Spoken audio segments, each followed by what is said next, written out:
Padma Vibhushan megastar Chiranjeevi గారిని సభను ఉద్దేశించి మాట్లాడవలసిందిగా రిక్వెస్ట్ చేస్తున్నాము.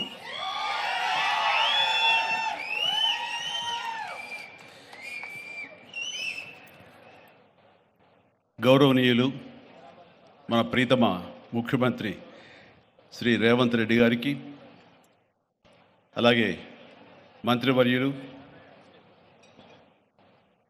టూరిజం మినిస్టర్ జూపల్లి కృష్ణారావు గారికి, ఇతర శాసనసభ్యులకు, ఎంపీ పార్లమెంట్ సభ్యులకు, మా సీఎం రమేష్ గారికి, ఇతర ఆహ్వానితులకు, నాయకులకు, మీడియా మిత్రులకు, ఇక్కడ విచ్చేసినటువంటి ఆహ్వానితులకు, అలాగే ఇక్కడ పనిచేస్తున్నటువంటి కార్మికులకు, ప్రతి ఒక్కరికి నా హృదయపూర్వక నమస్కారాలు.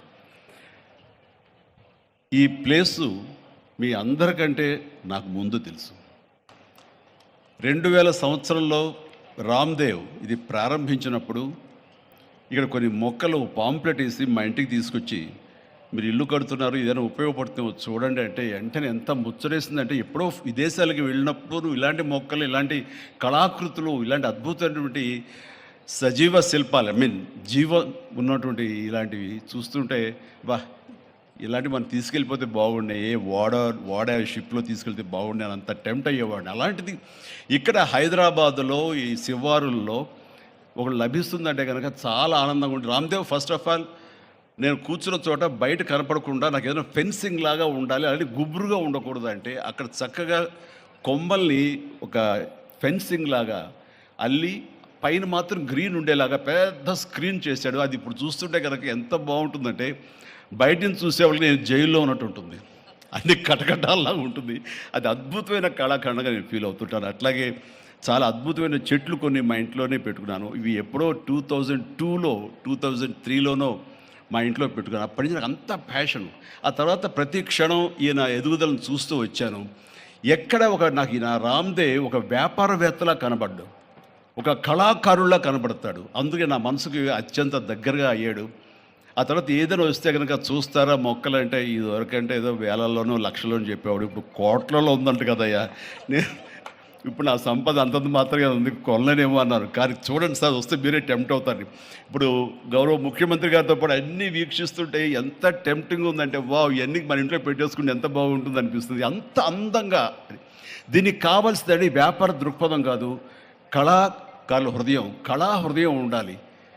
నా మటుకు నేను అతని ఒక కళాకారుడుగాను, ఒక ఆర్టిస్ట్గా చూస్తాను. నేను అంత తపన లేకపోతే, అంత ఇష్టం లేకపోతే సుదీర్ఘకాలం 24-25 ఇయర్స్ పాటు దీని మీద ఎక్స్పెరిమెంట్ చేస్తూ, ఎన్నో చోట్ల రీసెర్చ్ చేస్తూ, ఎక్కడెక్కడ ఏమేమి మొక్కలు దొరుకుతాయి, ఎక్కడెక్కడ ఈ శిలాకృతులు దొరుకుతాయి, ఆ శిలలు ఇక్కడ ఎలా తీసుకురావాలి అని దాని మీద అది దుర్భేద్యం అనుకోకుండా ఇది సాధ్యమే, ఇది మన ప్రాంతం వాళ్ళకి, మన హైదరాబాదుకి, మన స్టేట్కి అందం తీసుకొచ్చేది, మన దేశంలోనే గొప్పగా చెప్పినటువంటి గొప్ప పార్క్ అవుతుందని ఆయన మనసులో మెదిలిన ఆలోచన, ఆయన పడ్డ కష్టం, తీసుకున్న శ్రమ ఈ రోజున ఇక్కడ అద్భుతమైన కళాఖండంగా ఇన్ని ఎకరాల్లో చోటు చేసుకుందంటే కనుక నా భూతో నా భవిష్యత్తు.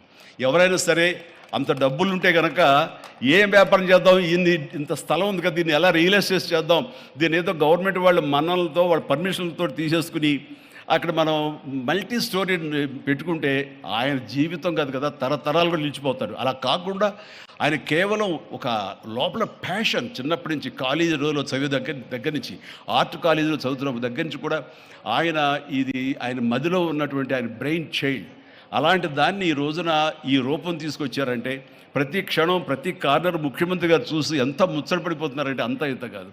ఎలా చేశారు, ఇది ఎలాగొచ్చింది, అది ఎలా వచ్చింది అని అడుగుతున్నారు. నేను కొన్ని అడుగుతున్నాను. అడిగి ఇది షూటింగ్స్కి ఇస్తారా రామ్దేవ్ అని అడిగితే, ఇస్తానండి కానీ ఫస్ట్ షూటింగ్ మీదైతేనే అన్నాడు.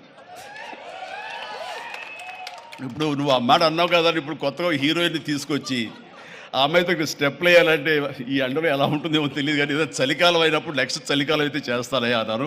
ఈలోగా వర్షాలు పడి ఇవన్నీ ఇంకొంచెం పచ్చగా ఉంటాయండి, 1 or 2 ఇయర్స్ లోపల ఇది అద్భుతంగా ఉంటుంది, కంటికి కనువింపుగా ఉంటుంది చెప్పేసి ఆయన చెప్తుంటే కనుక ఐ కుడ్ ఇమాజిన్. అట్లాగే ఇక్కడ వెడ్డింగ్ ప్లాన్ చేసుకోవచ్చు, వెడ్డింగ్స్ కానీ ఇతర రిసెప్షన్స్ కానివ్వండి, పలు ఈవెంట్స్, అలాగే ఐస్కి సంబంధించినటువంటి ఆ స్కేటింగ్ సంబంధించిన చేయాలని ఇలా ఎన్నెన్నో ప్లాన్స్ ఉన్నాయని అవన్నీ కూడా చేయగలడు. ఆ సామర్థ్యం ఉంది. అలాగే ప్రభుత్వం కూడా ఖచ్చితంగా సపోర్ట్ చేస్తారు.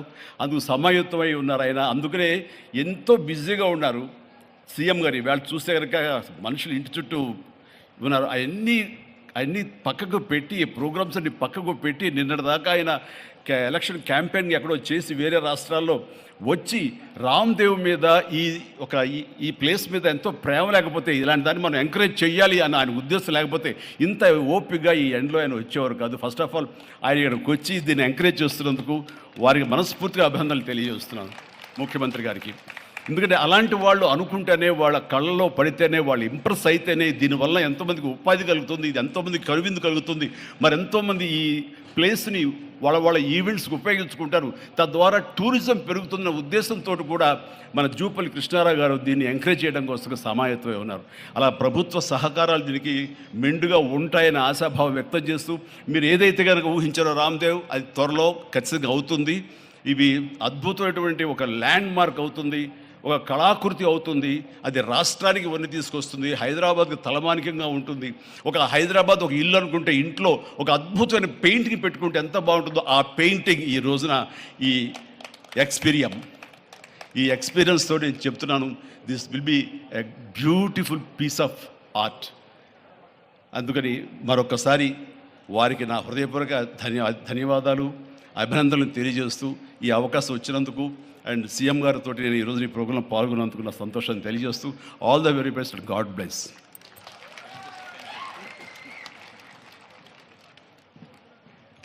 ఎక్స్పీరియంలో చిరంజీవి గారు స్టెప్పులు వేసినటువంటి ఆ సాంగ్ మేము త్వరలోనే చూడాలి అని మనస్ఫూర్తిగా కోరుకుంటూ ఉన్నాము.